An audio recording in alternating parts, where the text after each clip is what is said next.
नमो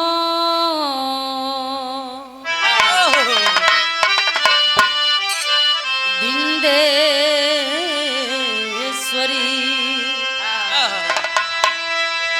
नमो नमो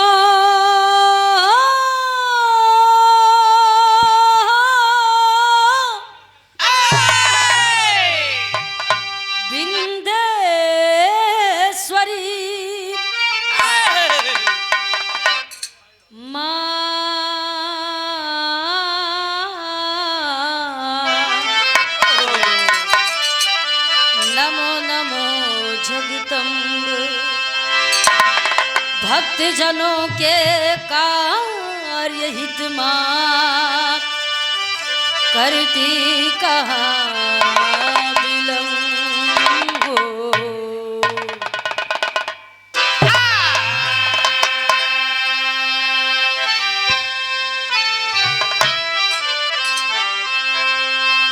जय जय माता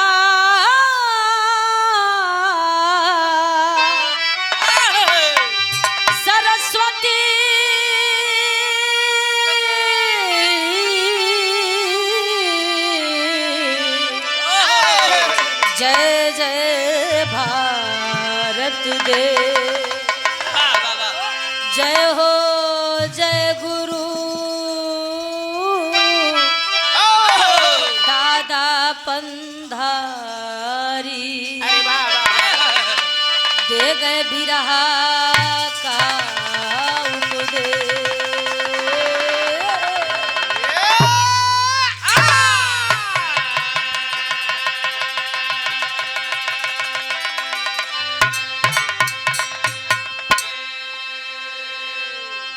सबसे पहले मैं यहाँ पर सभी गुरुजनों के चरणों में प्रणाम करती हूँ, कोटि कोटि नमन करती हूँ।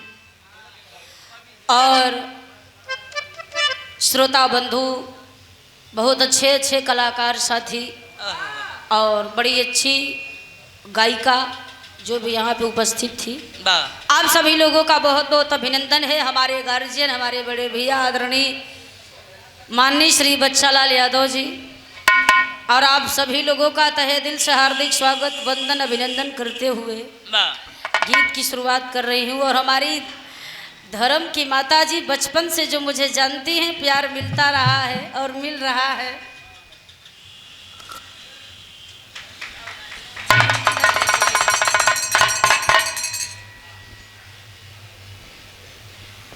और यही चाहेंगे कि ये बिटिया पे प्यार बना रहे, हमारे साथ साथ सबही पे प्यार बना रहे। सुंदर सा पुष्पहार माई की तरफ से और आशीर्वाद मिला।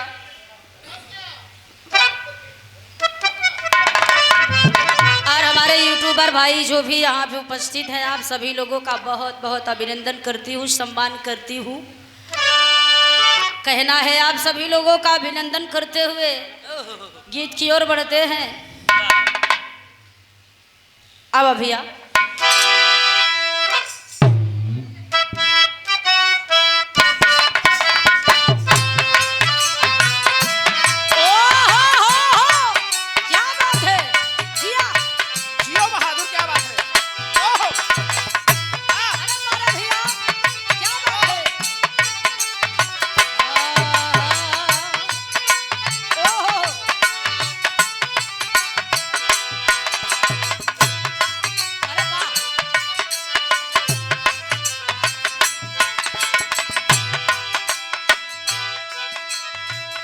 बड़ी सुंदर सा गीत।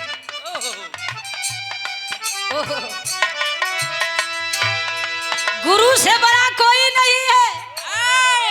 गीता में कृष्ण जी ने कहा कि एको अहम द्वितीयो नास्ति, अर्थात मेरे नाम में अंतर हो सकता है, मेरे रूप में अंतर हो सकता है, लेकिन मेरी शक्ति के सिवाय दुनिया में कोई शक्ति नहीं है। परंतु ब्रह्मांड में गुरु एक ऐसे हैं कि गुरु का दर्जा हमसे भी बड़ा है। तो गुरु हमसे भी बड़े हैं, ईश्वर से भी बड़े हैं। तो कहना है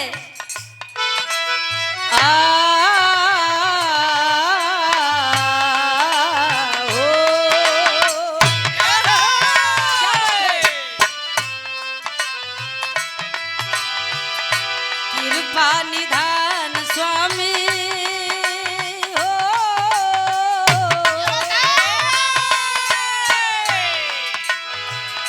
कृपा निधान स्वामी जगत के दाता हुआ, कृपा निधान स्वामी जगत के दाता हुआ, कृपा निधान स्वामी जगत के दाता, कृपा निधान स्वामी जगत के दाता,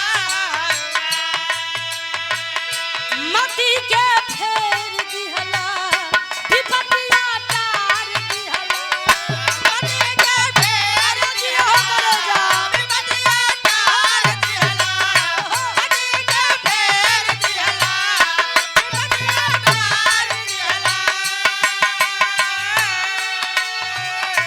मति के फेर दिहला विपतिया तार दिहला, एहो भगवान स्वामी स्वामी स्वामी,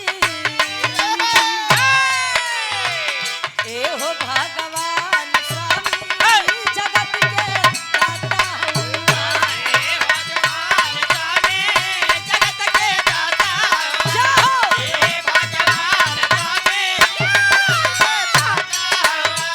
हे भगवान स्वामी जगत के दाता हुआ।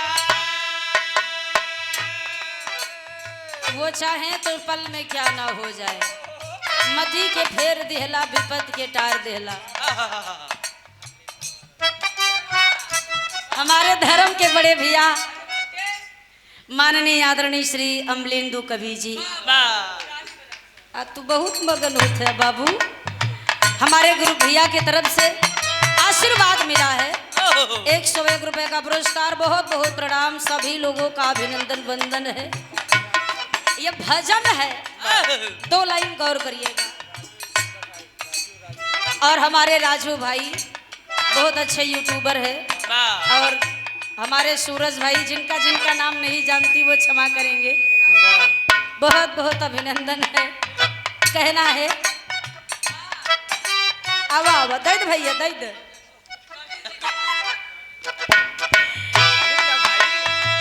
दुनिया के हर रिश्ते से पवित्र और अच्छा रिश्ता भाई बहन का होता है। हमारे बड़े भाई अमलेंदु कवि जी की ओर से, तोहरे ओर से नहीं, छाया हुआ नाम यूं ही छाया रहे। हमारे अमलेंदु भैया का बहुत बहुत अभिनंदन। 51 रुपए का पुरस्कार आशीर्वाद। भजन का मतलब भज मन, जिसे मन से भज लिया जाए। अगली लाइन में कहना है क्या,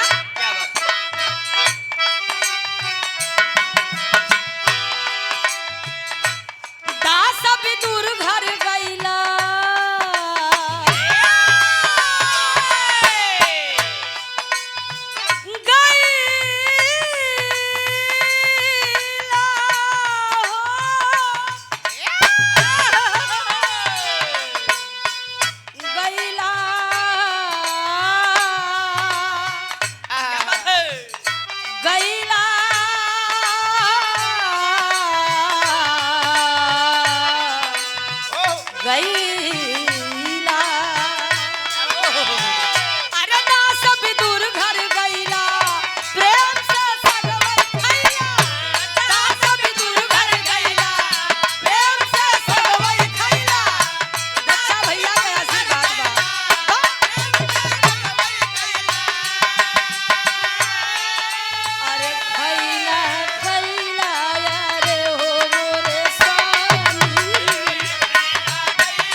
दो लाइन गुरु के लिए होगी बस कहना है।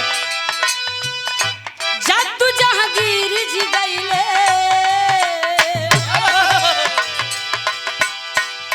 जादू जहांगीर जी गईले परसू जी ने हल गईले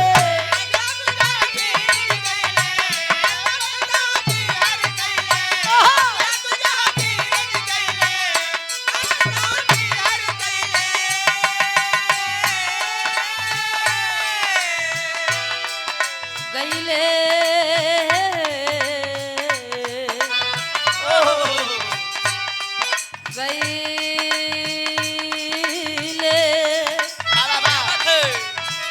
गईले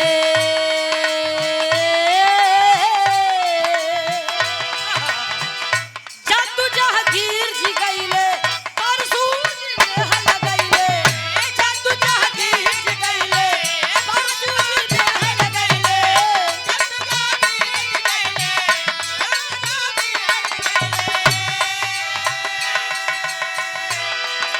प्रियंका के आधार स्वामी